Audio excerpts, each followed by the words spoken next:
गुरुग्राम से बड़ी खबर सामने आ रही है, जहां गुरुग्राम के मानेसर में भीषण आग लग गई। सेक्टर 7 में वेयर हाउस में भीषण आग लगी है। सूचना के बाद मौके पर पहुंचा दमकल विभाग। काफी कोशिशों के बाद आग पर काबू पा लिया गया है। हादसे में किसी के हताहत होने की खबर सामने नहीं आई है। तो गुरुग्राम के मानेसर में भीषण आग लग गई। सेक्टर 7 में वेयर हाउस में ये आग लगी और ये तस्वीरें भी हम आपको दिखा रहे हैं कितनी भयंकर ये आग लगी थी। वहीं सूचना के बाद मौके पर दमकल विभाग की टीम पहुंची और कड़ी मशक्कत के बाद आग पर काबू पाया गया। और गनीमत रही कि इस हादसे में किसी के हताहत होने की खबर सामने नहीं आई। एक्सक्लूसिव तस्वीरें हम आप तक पहुंचा रहे हैं। गुरुग्राम के मानेसर के सेक्टर 7 में एक वेयर हाउस में ये भीषण आग लगी और मौके पर दमकल विभाग की टीम भी पहुंची। कड़ी मशक्कत के बाद आग पर काबू पाया गया। आग लगने के कारणों का फिलहाल पता नहीं चल पाया है। हादसे में किसी के हताहत होने की खबर नहीं है। गुरुग्राम के मानेसर से ये तस्वीरें आप तक पहुंचा रहे हैं, जहां वेयर हाउस में भयंकर आग लगी है। सूचना के बाद मौके पर दमकल विभाग की टीम भी वहां पहुंची और कड़ी मशक्कत के बाद काफी कोशिशों के बाद आग पर काबू पाया गया। वहीं गनीमत रही कि इस हादसे में किसी के हताहत होने की खबर सामने नहीं आई। 30 मिनट पर फायर स्टेशन IMT मानेसर पर आग की सूचना मिली कि पटौदी रोड पर लाइफ लॉग कंपनी में आग लगी है। तुरंत वहां 3 गाड़ियां निकाली गई। फायर ऑफिसर से बात हुई तो उन्होंने बताया कि 3 गाड़ियां मौके पर भेज दी गई है। तो जैसे ही गाड़ियां मौके पर पहुंची, उन्होंने देखा कि आग जो विकराल रूप धारण कर रहा है, मेजर फायर है। तो गुड़गांव के सभी दमकल केंद्र से गाड़ियां निकाली गई। लगभग 1.5 दर्जन गाड़ियां मौके पर कार्य कर रही है। इसके अतिरिक्त हमने होंडा, मारुति सुजुकी, हल्दीराम वगैरह सभी से गाड़ियां कॉल कर लिया है। इसमें इंजेक्शन मोल्डिंग का एक में काम था, दूसरे में केमिकल्स है, लैब्स हैं। तो वहाँ पे 2nd फ्लोर पे ये फायर है। और इसी खबर पर फोन लाइन पर हमारे साथ हमारे सहयोगी धर्मवीर शर्मा हैं। धर्मवीर, वेयर हाउस में ये भयंकर आग लगी है। तस्वीरों में भी हम देख सकते हैं कितनी भयानक ये आग लगी है। क्या कुछ जानकारी पता लग पाई है कि आखिर ये आग लगी कैसे? बिल्कुल, देखिए मानेसर के सेक्टर 7 इलाके की ये घटना है, जब देर रात लाइफ लॉन्ग नाम की जो कंपनी है, इसके वेयर हाउस में आग लगी थी। ये इसमें बताया जा रहा है कि कुछ काम चल रहा था, उसी दौरान ये शॉर्ट सर्किट हुआ और उसके बाद आग जो है 2nd फ्लोर पर लगी और उसके बाद देखते देखते पूरी जो वेयर हाउस है इसको अपनी चपेट में ले लिया।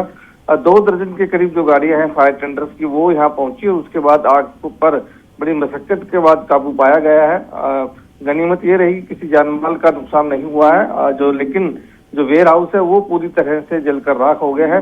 फिलहाल आग पर काबू पाया जा चुका है और अभी भी जो SDRF है या फिर यूं कहें कि दमकल विभाग की जो गाड़ियां हैं वो वहाँ मौजूद हैं और लगातार नजर रखे हुए हैं। गुरुग्राम पुलिस भी मौके पर पहुंची थी, SDRF की टीम मौके पर पहुंची थी, सिविल डिफेंस की टीम मौके पर पहुंची थी और फायर विभाग की टीम मौके पर पहुंची थी। तो फिलहाल आग पर काबू पा लिया गया है, लेकिन लाखों रुपए का जो सामान है वो जलकर राख हो गया है।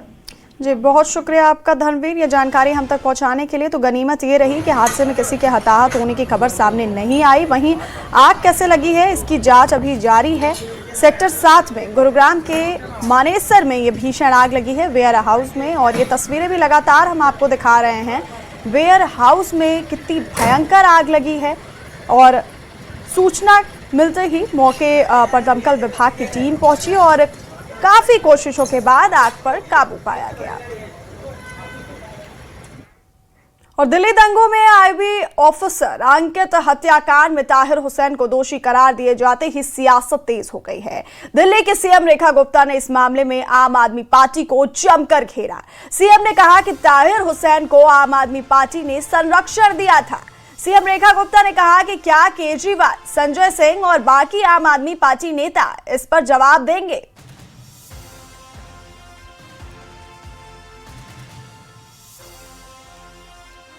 तो ताहिर हुसैन को दोषी करार देने पर CM रेखा गुप्ता का बयान सामने आया है और उन्होंने ये कहा कि ताहिर को आम आदमी पार्टी ने दिल्ली में संरक्षण दिया और केजरीवाल जवाब दे कि दिल्ली में क्या हुआ था।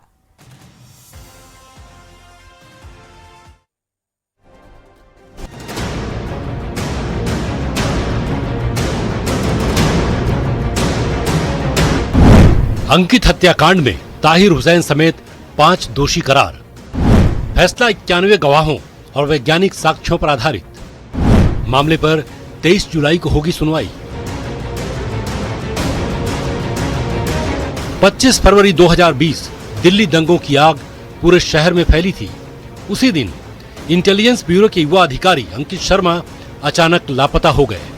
परिवार रात भर तलाश करता रहा, लेकिन 26 फरवरी की सुबह एक नाले से अंकित का शव बरामद हुआ। पोस्टमार्टम रिपोर्ट ने पूरे देश को झकझोर दिया। अंकित के शरीर पर चोटों के 51 निशान थे। बेरहमी की ऐसी कहानी जिसे सुनकर हर आंख नम हो गई। करीब 6 साल चली कानूनी लड़ाई के बाद कड़कड़डुमा कोर्ट ने आम आदमी पार्टी के पूर्व पार्षद ताहिर हुसैन, नाजिम, कासिम, जावेद, अनस को दोषी करार दिया है। कोर्ट ने अपने 332 पन्नों के फैसले में साफ कहा कि यह निर्णय किसी एक गवाह पर नहीं, बल्कि 91 गवाहों, प्रत्यक्षदर्शियों, postmortem report, FSL report, video footage, call detail record और वैज्ञानिक साक्ष्यों की पूरी श्रृंखला के आधार पर दिया गया है। हालांकि 6 अन्य आरोपियों को अदालत ने बरी कर दिया। फैसला आने के बाद अंकित शर्मा के भाई अंकुश शर्मा की आवाज में 6 साल का दर्द साफ सुनाई दिया। उन्होंने कहा कि अंकित को टारगेट बनाकर मारा गया, सिर्फ इसलिए क्योंकि वो हिंदू था और सुरक्षा एजेंसी में काम करता था।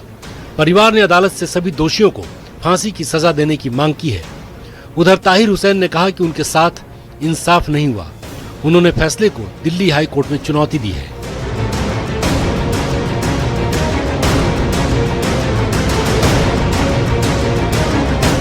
इस फैसले के बाद राजनीतिक बयानबाजी भी तेज हो गई। दिल्ली सरकार में मंत्री कपिल मिश्रा ने इसे सुनियोजित साजिश का प्रमाण बताया। वहीं आम आदमी पार्टी के विधायक अमानतुल्लाह खान ने ताहिर हुसैन के लिए इंसाफ की बात कही। कांग्रेस सांसद इमरान मसूद ने भी फैसले पर सवाल उठाए, जबकि मंत्री मनजिंदर सिंह सिरसा ने पूरे मामले के लिए तत्कालीन सरकार को जिम्मेदार ठहराया। ताहिर हुसैन, जिसको अदालत द्वारा दिल्ली दंगों का दोषी करार पाया गया, दोषी करार किया गया, वो व्यक्ति जिसने दिल्ली में दंगे भड़काने का काम किया, हथियार रखने का काम किया, अंकित शर्मा की हत्या का जिम्मेदार जिसे पाया गया, ऐसा व्यक्ति जो दिल्ली का दोषी है, दिल्ली की जनता का दोषी है, जिसमें हजारों लोगों को पीड़ा दी और सैकड़ों लोगों की ने उसमें जान गंवाई, ऐसे ताहिर हुसैन के साथ में आम आदमी पार्टी का संपर्क, राजनीतिक संरक्षण जो था, तो क्या अरविंद केजरीवाल जी, संजय सिंह जी इस बात का जवाब देंगे कि दिल्ली में दंगे भड़काने जैसे कितने और कृत्य उन्होंने किए हैं? दिल्ली दंगों में ताहिर हुसैन को दोषी पाया गया है, अंकित शर्मा जी के मर्डर का दोषी। यही बात हम पिछले 6 सालों से बोल रहे हैं कि 2020 में जो दिल्ली में दंगे हुए वो सुनियोजित तरीके से हिंदुओं का नरसंहार करने की साजिश थी। ताहिर हुसैन कौन था? आम आदमी पार्टी के लोग उसे बचा क्यों रहे थे? क्यों वो अरविंद केजरीवाल के नजदीकियों के, संजय सिंह, इन लोगों के फोन के लगातार संपर्क में था जब ताहिर हुसैन अंकित शर्मा जी का मर्डर कर रहा था? उमर खालिद के लगातार संपर्क में था। तो दिल्ली दंगों की जो पूरी की पूरी थ्योरी है वो आज सामने निकल के आ गई है। अब देखिए, बाकी आगे कोर्ट का फैसला है, उस पर हम क्या कह सकते हैं, लेकिन सभी को मालूम है दिल्ली दंगों का कैसे, और उसमें तो यही है कि आगे रास्ता है कि सेशन से आया है तो उसमें हाई कोर्ट मूव करेंगे और उम्मीद है कि इंसाफ होगा। कपिल नहीं है ना, कपिल होता तो शायद ना होती, तो इन नाम को तो सजा होनी ही है। इनके लिए एविडेंस सारे इकट्ठे हो गए, जबकि वो ताहिर पुलिस वालों के साथ घूम रहा था दंगा कंट्रोल कराने के लिए, और कपिल कहाँ घूम रहा था दंगा कराने के लिए।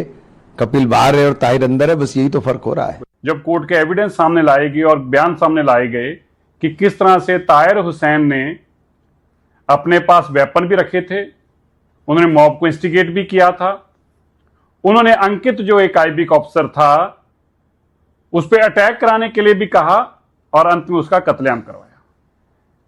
आज बहुत स्पष्ट हो गया कि किस तरह से आम आदमी पार्टी जो ताहिर हुसैन के लिए मरने तक जा रही थी ने किस तरह से दिल्ली को दंगों में धकेला। अपने एक निगम पार्षद को आगे करके आम आदमी पार्टी ने किस तरह से हिंदू मुसलमान के अंदर डिवीजन डालने का काम किया, किस तरह से चुनाव जीतने के लिए उन्होंने एक फिरकाबाजी का रोल अदा किया और किस तरह से दिल्ली को दंगों में धकेलकर बेकसूर लोगों को मरवाने का काम किया। लेकिन अदालत के बाहर चल रही राजनीति से अलग एक घर ऐसा भी है जहां आज भी एक मां अपने बेटे की तस्वीर से बात करती है, एक भाई आज भी उस आखिरी मुलाकात को याद करता है और एक परिवार जिसने 6 साल तक सिर्फ एक उम्मीद नहीं छोड़ी कि एक दिन अदालत ये कहेगी अंकित के साथ अन्याय हुआ था। अब सबकी निगाहें 23 जुलाई पर है जब अदालत दोषियों की सजा तय करेगी, क्योंकि दोष साबित हो चुका है। अब इंतजार है इंसाफ की आखिरी मंजिल का।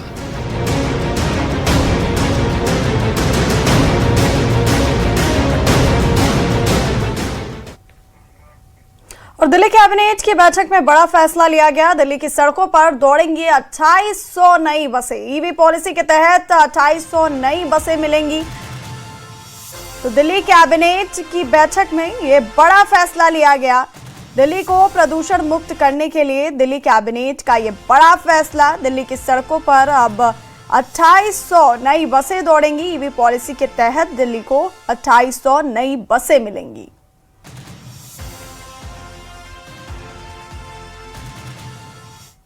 और दिल्ली के स्कूलों में अभिभावक शिक्षक संवाद का आयोजन किया जाएगा, जिसमें बच्चों की सुरक्षा को लेकर चर्चा की जाएगी। बाल सुरक्षा और संरक्षण विषय से ये संवाद कार्यक्रम होगा। 25 जुलाई को सभी स्कूलों में इसका आयोजन होगा और इसमें हर अभिभावक से व्यक्तिगत बातचीत की जाएगी और पोक्सो एक्ट की पूरी जानकारी दी जाएगी। सभी सरकारी और सरकारी सहायता प्राप्त स्कूलों में इस बार अभिभावक शिक्षक संवाद करने के निर्देश जारी किए गए हैं। इस बार संवाद का विषय बाल सुरक्षा और संरक्षण रखा गया है, क्योंकि जुलाई महीने को चाइल्ड सेफ्टी मंथ के रूप में मनाया जा रहा है। सुबह की पाली के स्कूलों में संवाद सुबह 8:30 बजे से दोपहर 12:30 बजे तक और शाम की पाली के स्कूलों में दोपहर 2 बजे से शाम 6 बजे तक आयोजित होगा।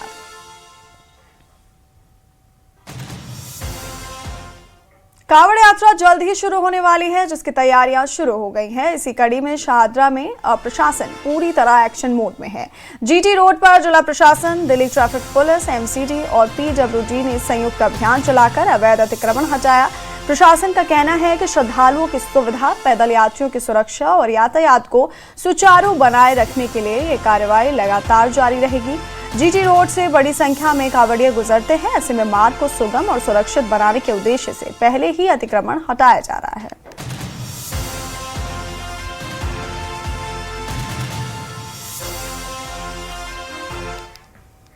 और दिल्ली के मजलिस पार्क मेट्रो स्टेशन के पास दर्दनाक हादसा हुआ है। स्कूल बस ने बच्चों को ले जा रही ई रिक्शा को टक्कर मार दी।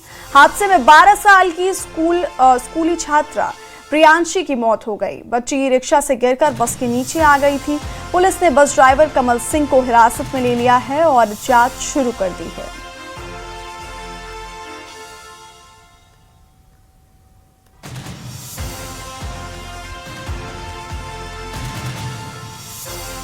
तो दिल्ली के मजलिस पार्क मेट्रो स्टेशन के पास ये दर्दनाक हादसा हुआ और स्कूल बस ने जो बच्चों को लेकर जा रही थी ई रिक्शा से टक्कर हुई और हादसे में 12 साल की स्कूली छात्रा प्रियांशी की मौत हो गई। बच्ची ई रिक्शे से गिर करके बस के नीचे आ गई थी। वहीं पुलिस ने बस ड्राइवर कमल सिंह को हिरासत में लिया है और मामले की जांच शुरू कर दी है।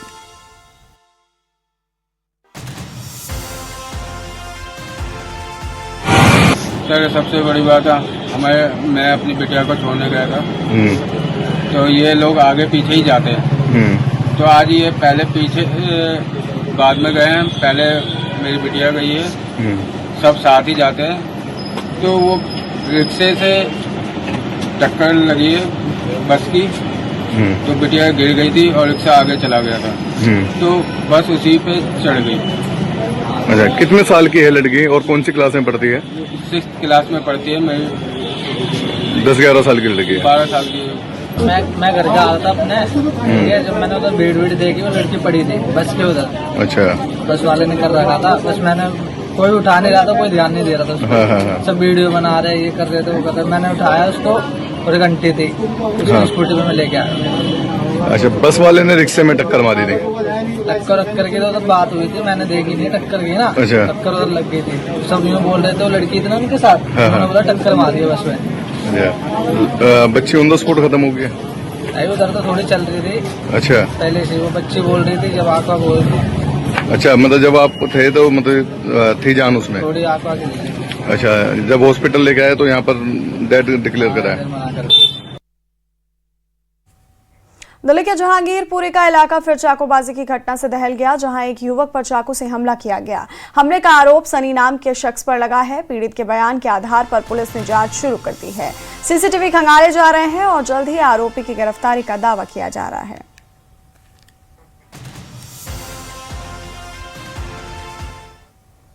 दिल्ली के कल्याणपुरी में पत्नी की गोली मारकर हत्या करने वाला कांस्टेबल मनीष भाटी का भी अब शव मिला है।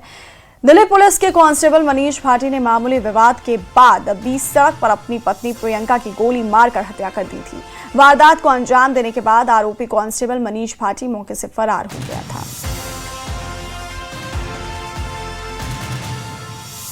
तो दिल्ली पुलिस के कांस्टेबल मनीष भाटी का शव मिला है। पुलिस ने आपको बता दें कि आत्महत्या की आशंका जताई है और दिल्ली के कल्याणपुरी में पत्नी की गोली मारकर हत्या करने वाला जो कांस्टेबल था मनीष भाटी, जो अब तक फरार चल रहा था, अब उसका शव बरामद किया गया है। दिल्ली पुलिस के कांस्टेबल मनीष भाटी ने मामूली विवाद के बाद बीच सड़क पर अपनी पत्नी प्रियंका की गोली मारकर हत्या कर दी थी और वारदात को अंजाम देने के बाद से आरोपी कांस्टेबल मौके से फरार हो गया था, जिसका अब शव बरामद किया गया है। दिल्ली पुलिस के कांस्टेबल ने मामूली विवाद के बाद बीच सड़क पर अपनी पत्नी प्रियंका की गोली मारकर हत्या कर दी थी।